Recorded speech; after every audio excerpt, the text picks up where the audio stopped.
TG Geeks, episode 334, July 12th, 2021. A Yannick journey.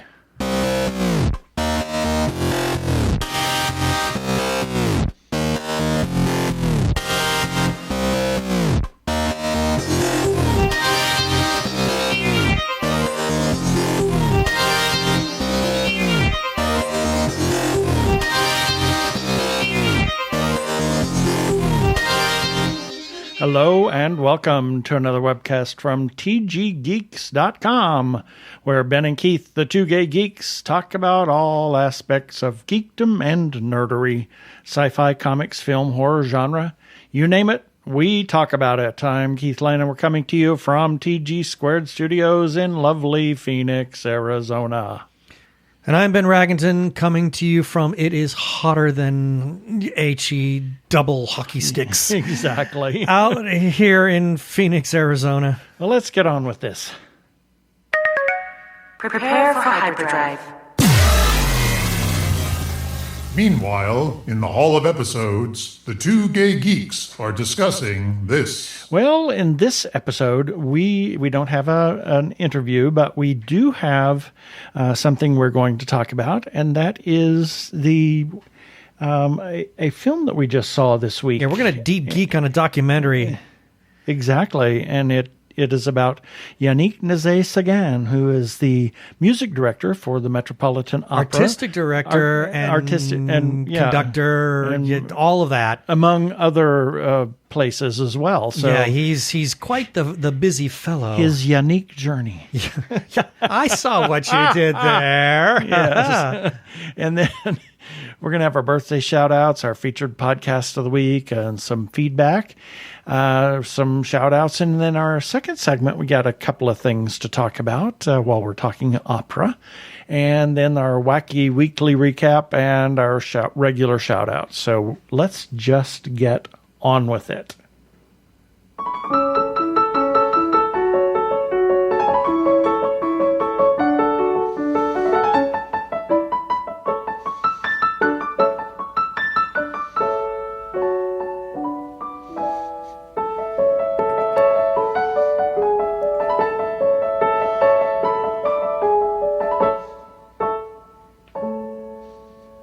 I finally got to use that one. It's been a while. I was expecting to hear this trumpet, and all of a sudden there's a piano. I'm like, oh, okay, I guess that works. Exactly. Well, we are, what was the name of the film? What was exactly? Holy smokes. I can't remember. Well, now. if you give me a second, I can actually look it up. But it was a Fathom event that we saw Wednesday evening. Yeah, it's called Yannick, An Artist's Journey. An Artist's Journey. And it was really fascinating to see his history and all of this archival footage of him pursuing his journey to what he is today. It was really fascinating. He was born in 1975 in Montreal. I feel old. I know. I was practically graduating high school when he was born. Now I feel really freaking old. I was just getting into junior high when he was born. Yeah, well, I was just entering high school, shall we say. And but it was really a very good film. It was by Susan Froemke, who has done. She did Wagner's Dream, as well as a couple of. I think she also did the documentary on the Metropolitan Opera House, right? Featuring. Shoot! Oh my God, Leontine Price. Leontine Price, thank you. I love that thing because when they talked to her, they went to her home, and they took several photos, and she was just. Well, they mentioned Robert Merrill. Oh my God! And she had had this photo. It's Bob. That's Look, Bobby. It's Bobby. Bob. Yeah, it was so funny to see her so human at that moment, and that's one of the things that I like about what Susan Froemke does with her documentaries. And she catches them. Well, she catches them in real moments. Exactly, and there were a number of real moments in this film, and it was very good to see somebody that young to have experienced and done so many things and succeeded at his dream, shall Well, we say. he had a lot of truly great support. Exactly. Well, both of his parents are musically trained. Yes.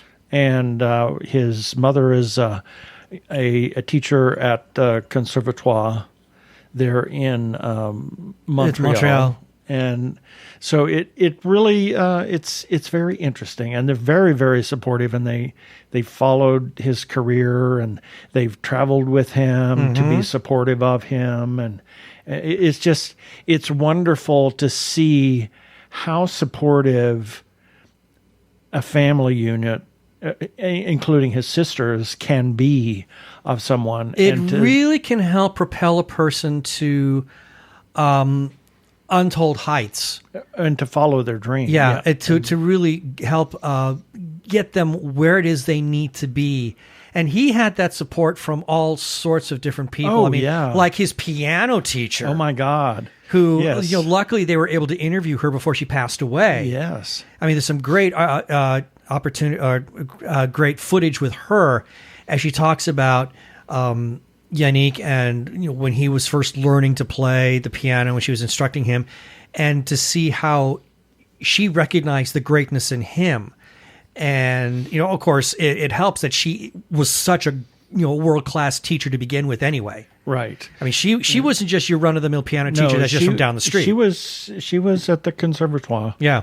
And he was accepted into her program. Mm-hmm. So, and she insisted that he become a concert pianist, but still supported his dream to be a conductor. That is so key. Yeah. That is so key, because it's so easy for people to pigeonhole somebody and say, okay, well, you need to learn this, but then keep them so focused on that. Right. That any interest that the person in question may have finally kind of gets snuffed out. Yeah. And that's not helpful. That's very counterproductive. And I'm really happy to see that did not happen to Yannick. I mean, even though they said, okay, you do really need to learn this, but keep this in mind. This is a step.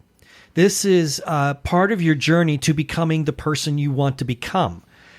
So I'm glad that they were able to recognize that being such or having such strong training as a concert pianist could really benefit him later in life. Right. So yeah, kudos again. I mean, wow. I think by being a concert pianist, it allowed him access to the entire score, and to be able to.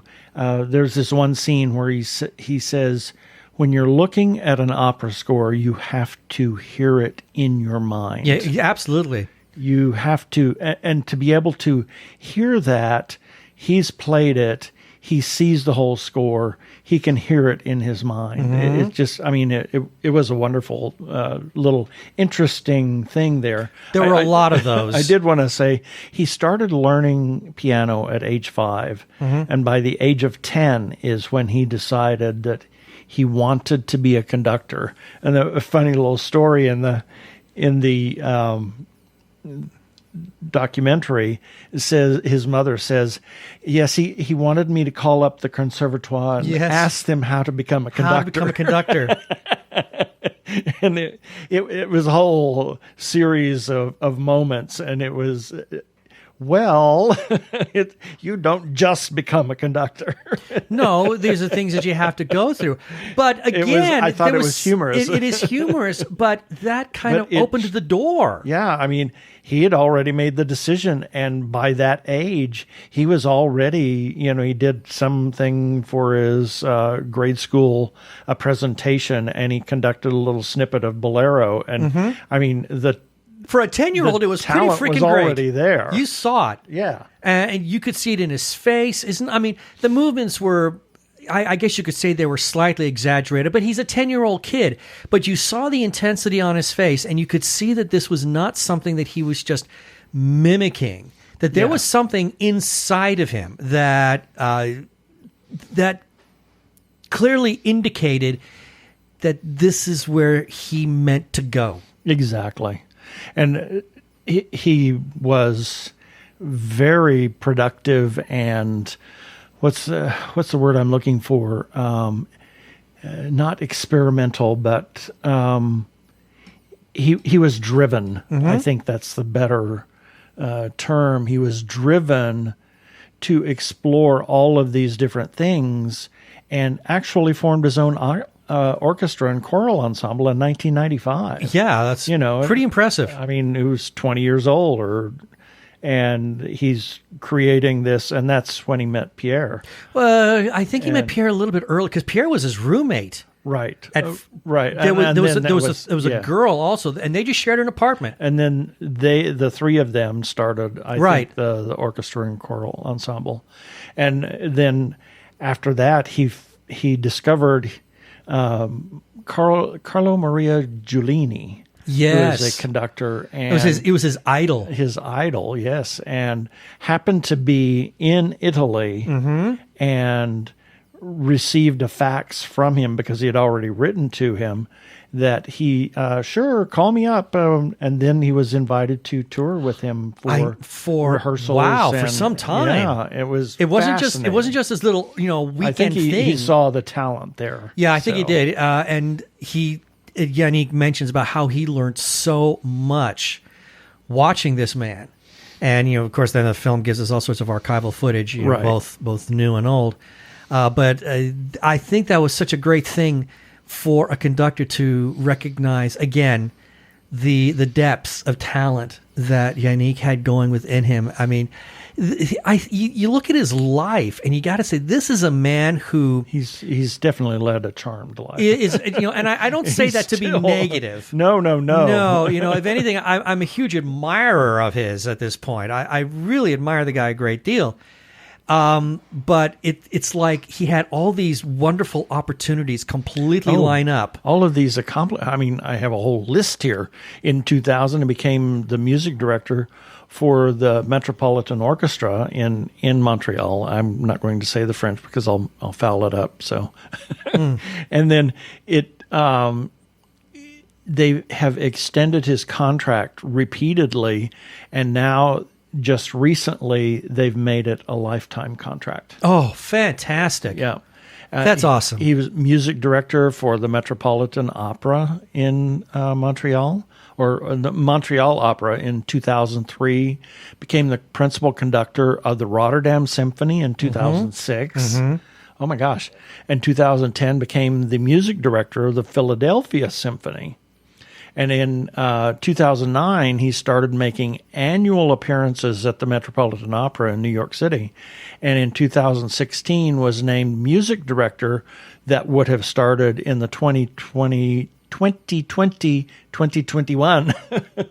That's a mouthful. That's a tongue twister season, but assumed the role in 2018 because of numerous things. Right. But, now he is the music director at the Met, and still the music director at the Symphony in Montreal at the same time. And despite all of this, the man has an enormous amount of humility. Oh yeah, because you see him rehearsing with, I think it. Well, you see him rehearsing different operas, right? But there's one he's rehearsing Turandot.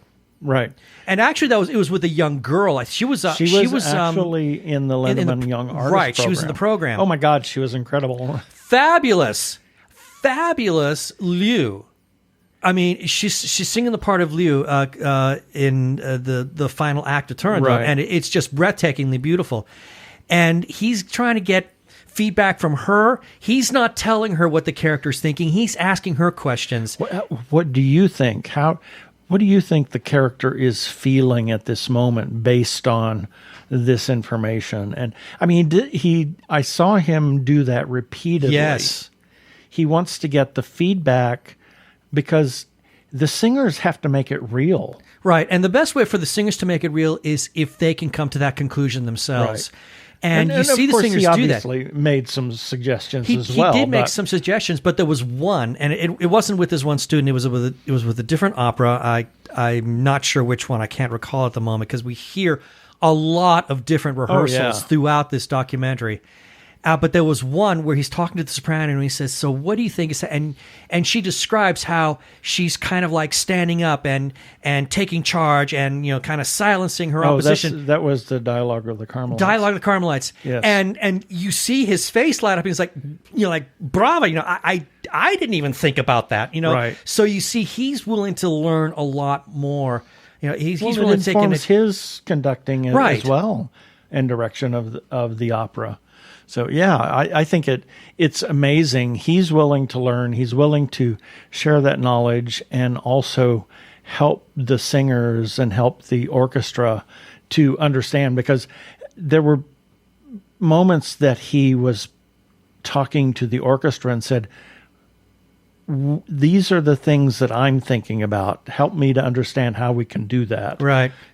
So there was a lot of back and forth. I respect him tremendously. And he said something also during the documentary, in one of the many one-on-one interviews, that kind of echoed what Margaret Juntwaite had said to you. Yeah. And talks about how he's always looking at the score, because every once in a while, exactly, something new appears that he hadn't seen before. He said he says that he still uses a score to conduct with. He doesn't memorize it. He doesn't conduct from memory, because he's always. What happens if he opens a score one time and there's something new there that he's never seen before? And that was what Margaret said to me. Sometimes you have to find this one little thing and grab onto it, and it opens up a whole new world for you. Yes. It's something that we've both experienced in the past. Exactly. Yeah. And I one of the things, they had some students from Long Island High School. Yes. And that was a lovely moment. Basically, it was follow your dream. Mm-hmm. Be who you are. Yes, absolutely. Don't let anybody tell you precisely anything differently. Be who you are. Mm-hmm. And that was a very telling. It was. In a number of different ways. While they didn't really talk about it, but they did introduce Pierre, who is his partner. Yes. And they have a home in Montreal and one in Philadelphia with numerous pets. We got to see one of the kitties. We got to see one of the cats in the background. Yes, it was cute. And you could see that when he was doing I think it was the opening of Dialogues of the Carmelites, how his parents came in and how Pierre came in, and they just hugged, and so I think they didn't. It wasn't overt, but there was one moment that was very touching. Mm-hmm. When Pierre gave him a kiss on the cheek. Yeah. Yeah, it was after the opera was over. Very, very wonderful. It was after the opera was over, and you see Yannick has gone into his dressing room, and he's now trying to decompress. Yep. Because a lot of performers and conductors, especially when they take on such a project like that, they live in this very compressed bubble. Yep. It's a very compressed bubble, and now he needs to kind of climb out of that. Especially for a premiere performance, right? Exactly. And he was putting himself into a lot of pressure. There was a lot of pressure that he put on himself, is what I'm trying to say. Absolutely. And now they're trying to climb out of it, and you see the wonderful, beautiful support from his family and his loved ones, as well as members of the cast. So I thought that moment between him and Pierre was very touching, very beautiful, and very real. And Pierre is a violist with the Montreal Symphony. Yes. So it was they're a really cute couple. They're adorable together. They are. And they didn't highlight it much in this documentary because it was mostly supposed to be about music. Him and his music, and his dream and his success. Right. But I follow Yannick on social media. And there is no question that these two men really love each other a great deal. And it's really beautiful to see that. And it was nice that they were able to go to Pierre a lot. Yeah. For some additional background. Exactly. Into it's only how. natural. Yeah. But I was afraid that they wouldn't. And I'm glad they did. And you got to see, through Pierre's eyes, you got to kind of get a sense of more of Yannick's journey into becoming the person that he is. And there was one beautiful, candid scene that I thought was just charming, where Pierre is talking to, I think, Yannick's parents. He's either talking to his own parents or Yannick's parents. Pierre's just walking around in the background in the kitchen, and Yannick is just sitting on a sofa with a score in front of him making marks. And it was just such a beautiful domestic moment. And then there was the shout over their shoulder, "Don't forget such and such." Right. It's just the old married couple. It's the old married couple bit. And I found that so touching. And I'm really glad that Susan caught that and kept that as part of the movie. And because this is something that, this movie came out just, post Pride Month. Right. Exactly. And we're still kind of like riding a little bit of the LGBTQ pride wave, and I thought it was a really nice touch to still on the back end of that to see this beautiful moment of real life between these two men. And that was just something that helped to further round the person, and give more dimension and depth to who Yannick really is. And if anything, it just increased my respect for this man as a person as well as a musician. Exactly.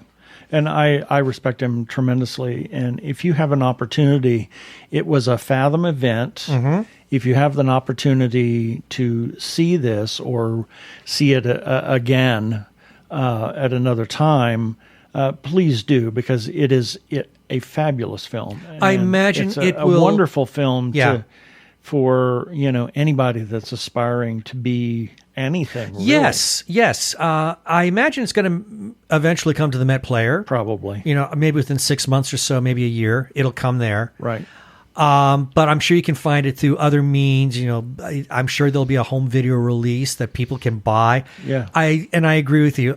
For anybody who really is looking at pursuing some kind of artistic direction, especially in the field of music, in this particular case, but although I would apply that to anybody, because there are some universal truths that are spoken of in this, but especially in the case of music, because it's about a conductor. What do you want?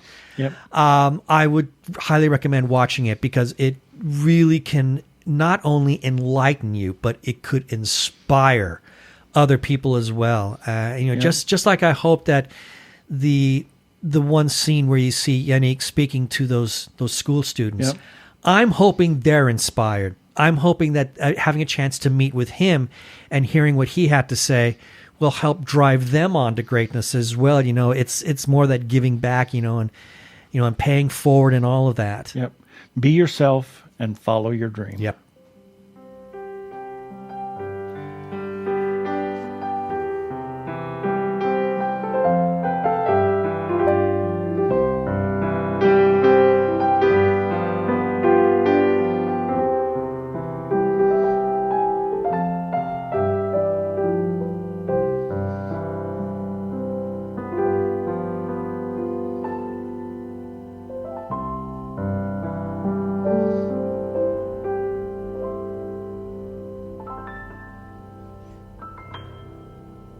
Hi, this is Joe Spector from Arizona Opera, and you're listening to the Two Gay Geeks.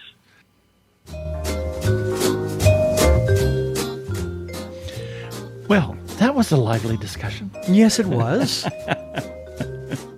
I had no doubts. Comment about that. I had no doubts that it would be. Yes. And now, here we are with the birthdays.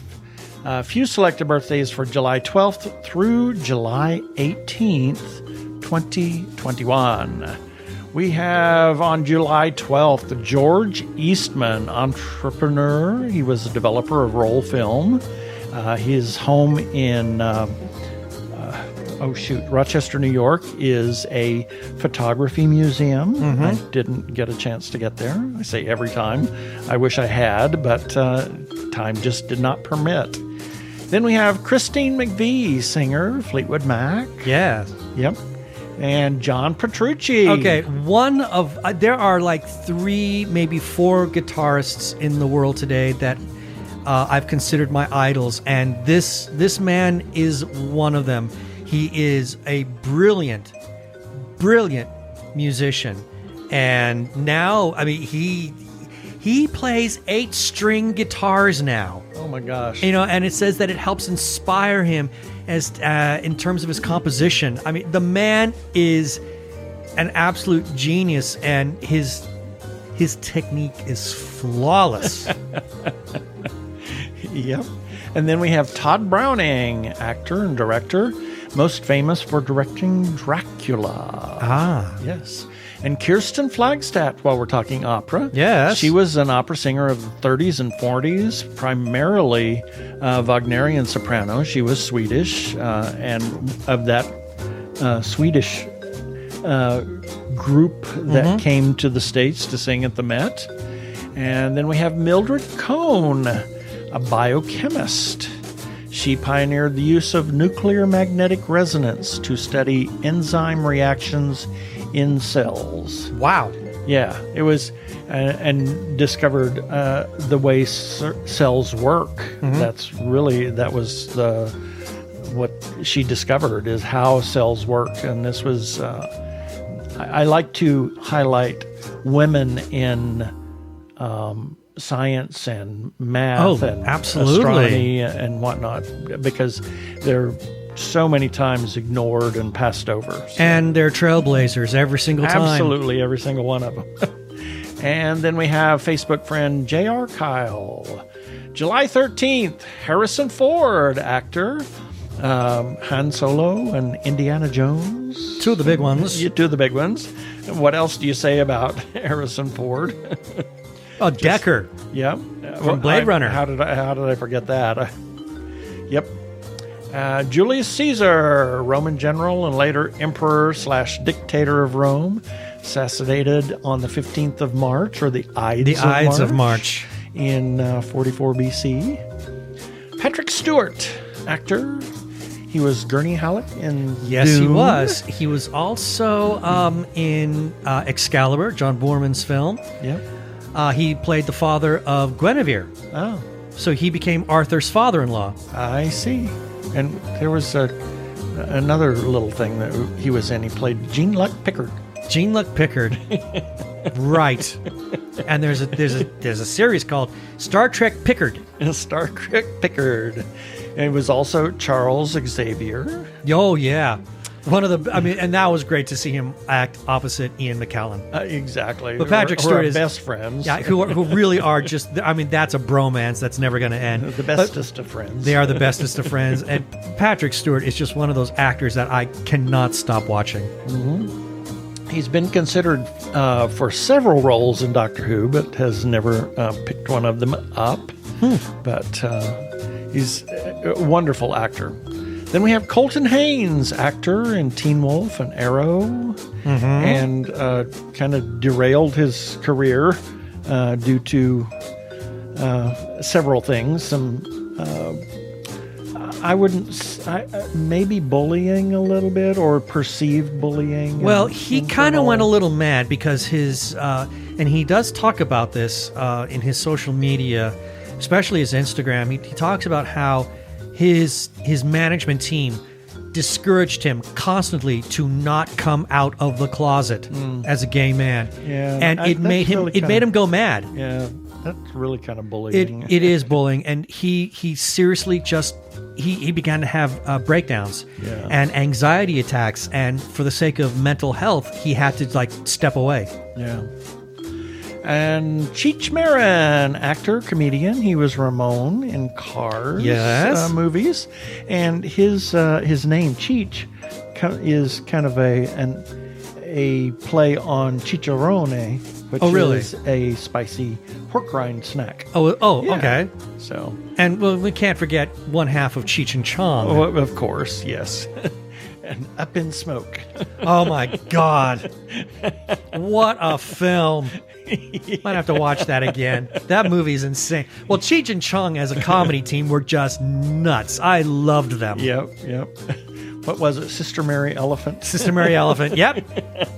Earache my... Oh, then there's Earache my eye and all that. Oh, my God. So many hilarious things those two guys did. Yep. And then Jose Andres, a chef, a celebrity chef. I put him on here because I respect him for his feeding efforts during crises in the United States, specifically during the COVID-19 outbreak in New York City. He opened his kitchen to anybody that had food insecurity. A humanitarian. Yes, true humanitarian. And also recently he fed the search and rescue workers in the Florida condo collapse. Oh, God bless him for other that. Different things. So he's a good egg. Yep. And then we have Facebook friend Lily Spencer and a former classmate of mine, Glenn Schoonover, and this guy. Who's this guy? Who is this guy? I don't know. He should be dropped off the list. Ben Raggington. Me! Happy birthday, honey bunny. Well, thank you, honey. I appreciate that. And July 14th, Jane Lynch, actress, an out lesbian, has done. Oh, and she is indomitable. Things. She's a force of nature. She is. And William Hanna, part of Hanna-Barbera, and he teamed up and produced lots of cartoons from our childhood. Oh my God, Hanna-Barbera cartoons, yeah. Exactly. And then we have Rosie Greer. Now you left somebody off. Roosevelt Greer. Oh, yeah. Well, Ingmar Bergman, Swedish filmmaker. He's Ingrid Bergman's father. Yeah. It's a fact. Ah, there you go. And then we have Rosie Greer. Yes. Roosevelt Greer, football player of the Los Angeles Rams and actor. Oh my God, one of the most bizarre movies ever made. Yes, well, he was one of the first to make that leap from the sports career to film. A semi-successfully sports career to acting career.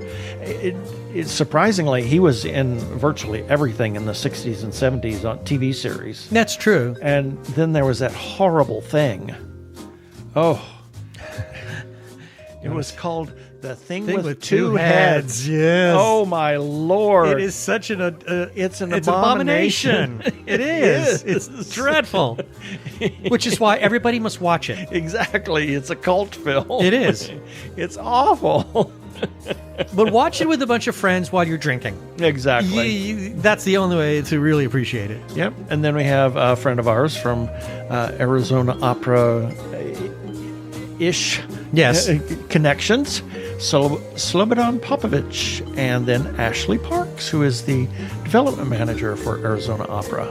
So speaking of opera, we have lots of opera connections of opera here today. July 15th, Forrest Whitaker, actor in Black Panther, Star Wars, as Saw Gerrera. Yep. Oh my gosh, in multiple incarnations of Star Wars. But it was always Saw Gerrera that he played. Right, he always Saw Gerrera, but I mean, different. You know, yeah, but there were different games. Yeah, games, animated, the animated series. Yeah, he really made that role his own. Yep. And then we have Ken Kercheval, who is actor. He was another one of those character actors like Monty Markham that was in everything in the 60s and 70s and then hit it big with Dallas as, oh, shoot. I know who you're talking about.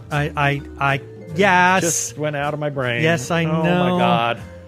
Anyway, but he just literally in everything and then was in 242 episodes of Dallas. Right. So there you go. Celia Emery, actress, all the way back to Death on the Nile as an uncredited maid. Oh, really? Yeah. Huh. Yeah. And then she was in Highlander and Nanning McPhee and Best Exotic Marigold Hotel. Okay. Yeah. So she's done a little bit of everything. And then we have Marky Ramone. Is this the one? I think this is the one. I think this is the one. Okay. I'm not sure. For those that don't know what we're talking about, there's a Ramon that there's a statue for at the Hollywood Forever Cemetery on Sunset Boulevard. Yes. And I think it's Marky. Yeah. So I always ask, which Ramon is it? I know it's not Joey. It's because I'm not sure which of the Ramones are still alive, to be honest. I know Joey is gone. I think it's Marky, but I can't be certain. And it's right across from the memorial for Toto. That's correct. The dog. Yes. Not the band. Not the band. Well, it could be for the band, but... Well, maybe next year it'll be the band. And then we have friend of ours, Kaimi Koha. July 16th, Corey Feldman, child actor in Stand By Me. Mm-hmm. And Ginger Rogers, famous dancer extraordinaire of Fred Astaire. Yes. And I thought I remembered one time of saying that's what she was most famous for, but they were only in like 10 films together or something crazy like that. I think it was probably more, but that was their big claim to fame. Fred actually did say that she was really the one that kept it all together. She took anything and everything, and just managed to make it all better, he said. And I mean, again, I don't know how many movies these two did together, but their dancing together defined that, I don't want to say it defined or redefined or become pop culture, but it made its way and has stood the test of time. So anytime, anybody, I don't know about young people today, but if you talk to people our age and you mention, Fred Astaire, I think the first person they're going to associate with him will be Ginger Rogers. I think it's just inevitable. Yeah. Barbara Stanwyck, actress. Oh my gosh. Most famous for Big Valley. Big Valley, yeah. And the Thornbirds and Dynasty and the Colbys. Then we have Orville Redenbacher, Mr. Popcorn himself. True. He was a caricature of himself. He was actually a food scientist. Oh, was he? Yes. Well, that's why he always wore a lab coat in all the commercials. Exactly. And, is famous for his bow tie. But he actually created a specific strain of corn made just for popping. Okay. And in some place in Indiana, they erected a statue to him at their annual popcorn festival. So, all right. Jerry Doyle, actor. Michael Garibaldi. Mr. Garibaldi. Babylon 5. Right. Yes. July 17th. Billie Lourd, actress, daughter of Carrie Fisher. Aha. Mark Hamill refers to her as his space niece. Well, I guess that makes sense. And she's doing her part to carry the Star Wars legacy now that Carrie's gone. Exactly. And Phyllis Diller. Oh, my goodness. Crazy comedian. Oh, my God. I adored her for her acerbic wit. She was... And that laugh. I know. I can't do it. I can't do it. But it's so unique. She was a crazy one. She really was. I loved her line. I don't know whether it was a line that she had actually used before it was in A Bug's Life. And she says... it's our lot in life. It's our lot in life. It's not a lot, but it's our life. And she had all her jokes throughout her entire comedic career on index cards. And I remember hearing Frank DeCaro say that he'd gone to her house and they were talking. And so she then takes him back to her office, and she's got all these, all these shelves, looked like something out of a library. And she pulls out, and she's pulling out jokes. Every joke she ever told was on an index card. Oh my Lord. And her husband Fang. Yeah. Who I know, is he real? Is he not? I have no idea. And then we have God himself, J. Michael Straczynski. The great maker. The great maker. Writer, creator, everything from comics to TV shows. All-around curmudgeon. Exactly. He doesn't really like the spotlight that much. I think that's why he was kind of weird to us when we approached him. But he's not a bad person, and I think he's a really good talent. I mean, a really good talent. All you got to look is the stuff that he wrote, and you can see, how talented he is. I mean, he really took to heart Harlan Ellison's advice. Don't write crap. Exactly. And, of course, autocorrect changed Babylon to Balloon. So Balloon 5. Oh, great. Now the series will be forever spoiled. It will always be Balloon 5 from now on. Balloon 5. It's a sci-fi musical. It's now a meme. Babylon 5 has now become a sci-fi musical meme. Balloon 5. As well as Sense8. He was a writer on that as well. Yeah, the work that he did with the Wachowskis on that is phenomenal. Incredible. Yep. And then we have Facebook friends Scott Miller, Kathy Young, and Tom King. Happy birthday, our vacation Tom. buddy, Tom. Our vacation buddy, that we keep threatening after 10 years. Yeah, we're ships passing the night every single time. Keep missing each other on vacation times. We're either in we're always, they're on they live in Florida. No, they live in South Carolina. Oh, South Carolina? Yeah. I know, but they go to Disney World a lot of the time because they're closer to there. And then the one time we're going to Florida, no, guess what? They're in L.A. Yep. Or in Anaheim, go to Disneyland. I mean, ships in the night. What can you say? Yep. July 18th, Vin Diesel, actor of the Fast and Furious movies. I am Groot. And, of course, autocorrect changed that to Root. I am Root? Well, he is a tree. Well, he is a tree, but and a big supporter of the LGBTQ community. He is such a supporter. I mean, the man is a real ally, and we all love him. Yep. Kristen Bell, actress Veronica Mars, another huge friend of the LGBT community. She's awesome. And then Paul Verhoeven, director, oh my gosh, of Total Recall. Showgirls and Total Recall. We need to see Showgirls. It's funny because we have some feedback on that. Yes, we do. If Showgirls had a shoot 'em up scene, then it would have been a huge hit. Exactly. And that's it for the birthdays this time.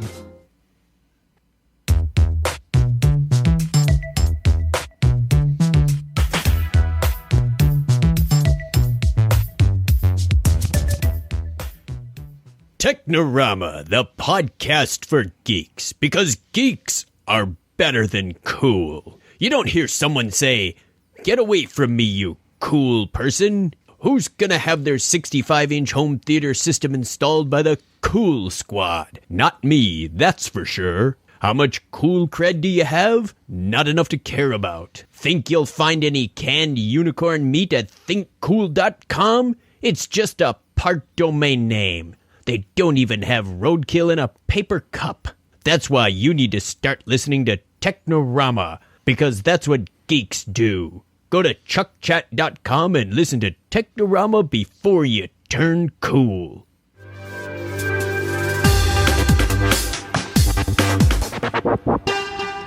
Go give a listen to our friends Chuck and Craig over at Technorama Podcast. I'm Daniel Radcliffe, and I believe that reaching out for help is the bravest thing a person can do. If you are struggling and need support, call the Trevor Lifeline at 1-866-488-7386. It's free and confidential, and trained counsellors are there to listen 24/7 without judgment. To learn more about the Trevor Project's life-saving work for lesbian, gay, bisexual, transgender, or questioning young people, go to thetrevorproject.org. We want to give our usual shout out to the Joshua Tree Feeding Program. They are a 501c3 nonprofit food pantry for the HIV and AIDS community in Maricopa and Pinal counties. They offer a place where clients can select from a wide assortment of nutritional foods to take home, and they set it up just like a store so that the clients can pick and choose what they wish, and it empowers them to take only the food that they want and nothing is wasted. They have a second distribution on Wednesday evenings for those in the gender nonconforming community that may be experiencing food insecurity regardless of HIV status. They are an all-volunteer organization, so please consider supporting Joshua Tree through a single or a monthly recurring gift. You can go to jtfp.org.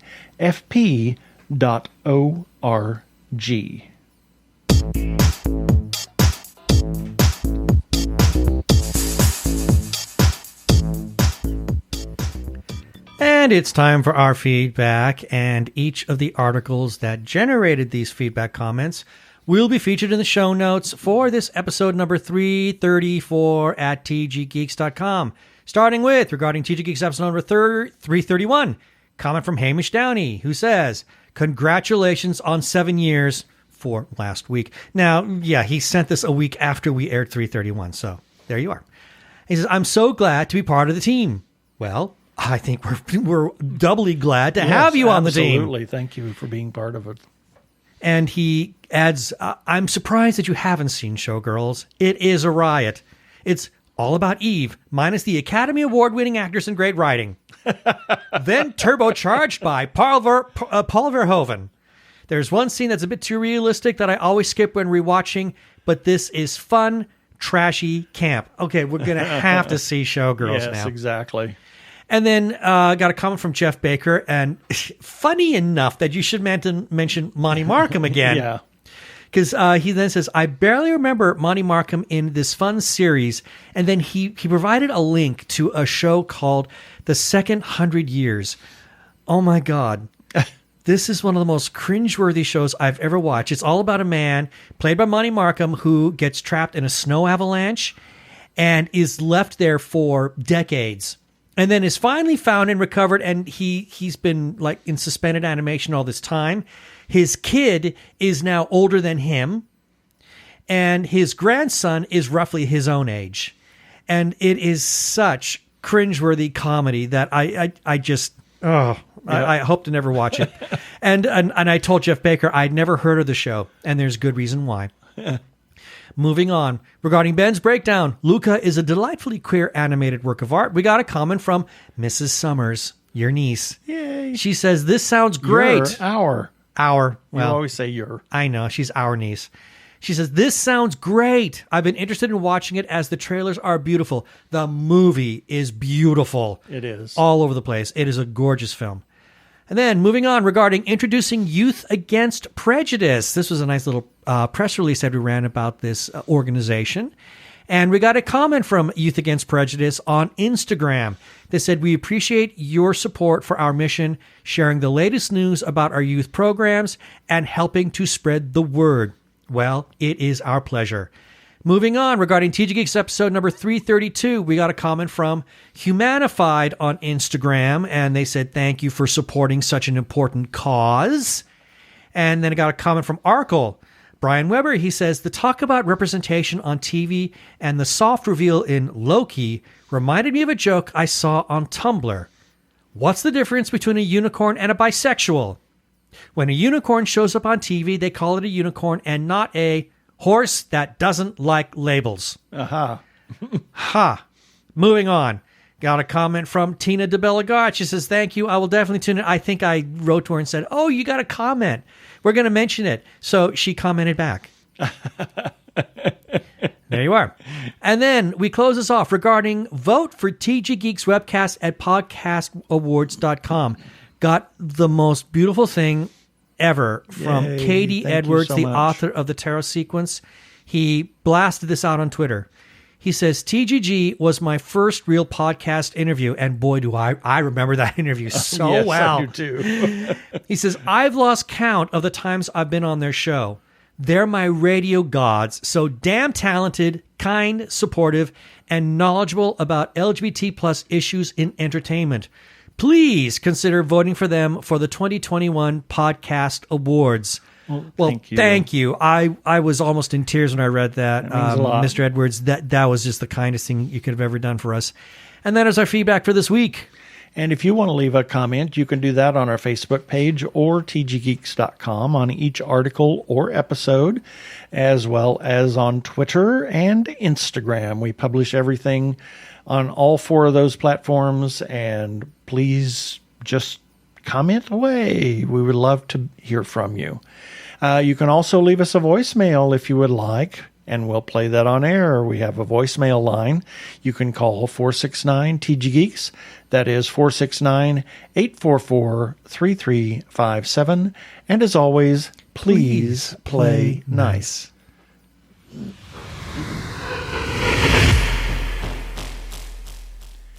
And as everybody knows, we are huge supporters of independent creators, whether it's filmmakers, comic book artists, writers, or others. Please go to their websites, their Etsy pages, their Facebook pages, their Twitter, Instagram, wherever you find them. Talk about their stuff to other people, talk to them and find out more about their stuff, and please buy their stuff. Please consider supporting independent creators. And the voting is ongoing for the People's Choice Podcast Awards. We're in the LGBTQ category. You can go to podcastawards.com and you'll need to sign up and give them your email address and verify. It's a little wonky. It says nominate in one place and vote in another. Just deal with it. I don't know why. Katie Edwards has said it's actually not that hard. Yeah. Just scroll down and find the LGBTQ category. Click the drop down and find TG Geeks Webcast. There's other categories. If you're a podcast listener, we would be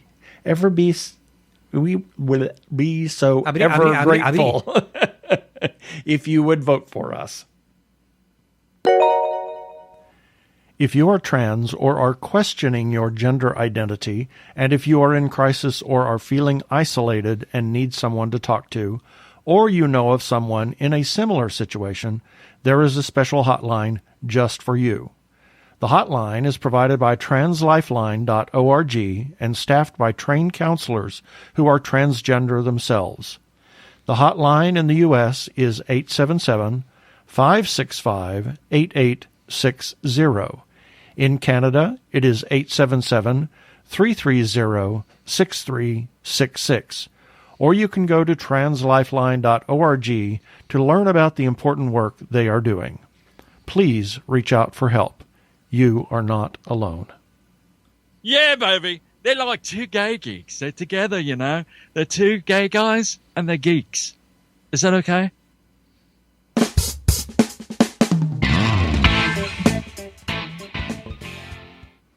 Second segment. Well, we have... Since we were talking opera earlier, we do want to give a shout out to Arizona Opera. This season that starts in October-ish is their 50th anniversary season. Kind of nice that we'll actually be returning to the theater for their 50th. We were talking about that just last night, and since we saw the Yannick documentary, that it will be nice to be back in the theater, see our people, hear opera, and there's something about hearing opera live. Yes. No matter, what it is. I mean, it's nice to hear it over, or in a theater or, in your home entertainment system, but hearing it live, there are colors and textures that get something about it that you can only capture when you're in a live performance. Yep. And a couple of things that they're doing for this 50th anniversary season. The Copper Queen was supposed to make its performance international debut last year, but they've because of the Great Pause, that did not happen. So they've decided to film it instead and make it a movie. Make it a movie, and that will be available on demand. And you can check out Arizona Opera to determine how you can hear that and see it. And then they're doing El Milagro del Recuerdo, The Miracle of Remembering. It's the second of a mariachi opera. The first one was Cruzar de la Luna or something like that. To that effect several years ago, and this is the follow-up to that. Then they're doing Carmen, an old favorite, a war horse, shall we say. And then A Little Night Music, which is in the Modern Masterworks series. And then they close it off with Mozart's Così fan tutti. Very much looking forward to that. I'm looking forward to that. It's just absolutely a wonderful, it is a wonderful ensemble piece and some of Mozart's finest ensemble writing. Oh, yes. Yep. And then here sometime next month, we're going to have a couple of guests from Arizona Opera and other operas. And we'll reveal that as soon as we can. Indeed. And that's it for the second segment.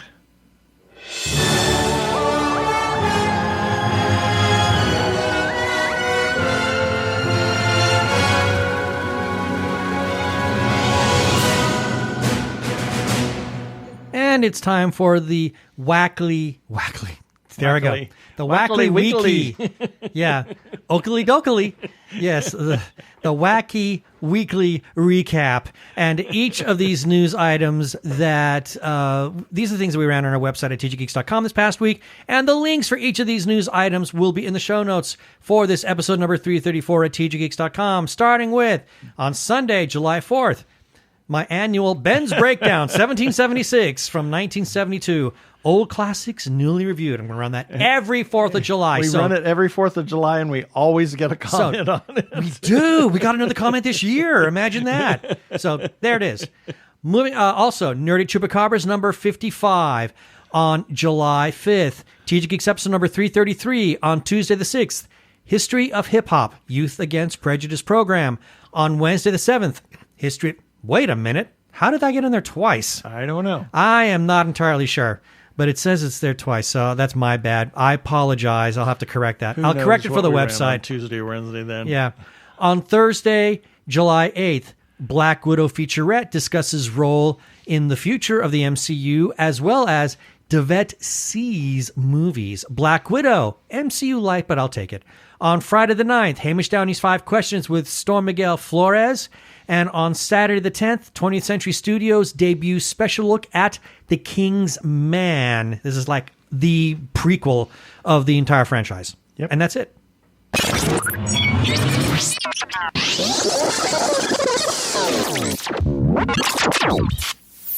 Have some shout-outs that we need to make. First, to the Arkle Times Post-Dispatch News for publishing our content from time to time. Put up by the human Arkle. You heard from him earlier. He is Brian Weber. You can find him by searching Arkle at ARKLE, and from there you can find the Post-Dispatch News. And while you're at it, go to YouTube, youtube.com/Arkle Studios. That's Brian's little YouTube page. He has a number of projects there. His Shameless Cash Grab series, which is now in season 6. His Rants vs. Zombie series. Yes, it's over, but past episodes are still there, as well as his newest item, Arkle Tier Ranks, various things, and his game videos are Trick and Treat and Star Trek Online. We must also give some shout-outs to a couple of Facebook groups for allowing us to post our episodes and relevant articles on their pages. First, Two Gay Geeks After Hours, and their moderators say, yes, please, go ahead, share away. We decided to say yes. Their URL is facebook.com/group/Gay Geeks After Hours, and then to The Gay Geek for pretty much the same. And their URL is facebook.com/group/The Gay Geek, and as always, special thanks to their moderator, Jeremiah Reeves.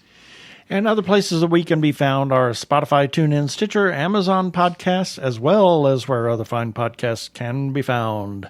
Also, check us out on Sci-Fi Radio at 3 a.m. and 3 p.m. Pacific Time on Tuesdays. Listen to their other content. They're a 24-hour geeky internet sci-fi radio station. Please rate us and review us on iTunes, and don't forget to subscribe to our YouTube channel.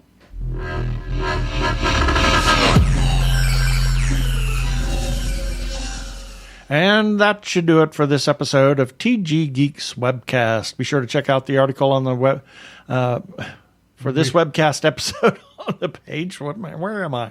I don't know. And remember, you can comment. It's all live, on people. Our Facebook page or our website, tggeeks.com, or you can call us and leave us a voicemail at 469-TG-GEEKS. That is 469-844-3357. From TG Squared Studios, I'm Keith Lane. Thanks for listening. Please be kind to yourself and those around you. Please stay safe, get vaccinated, and peace. Cheers.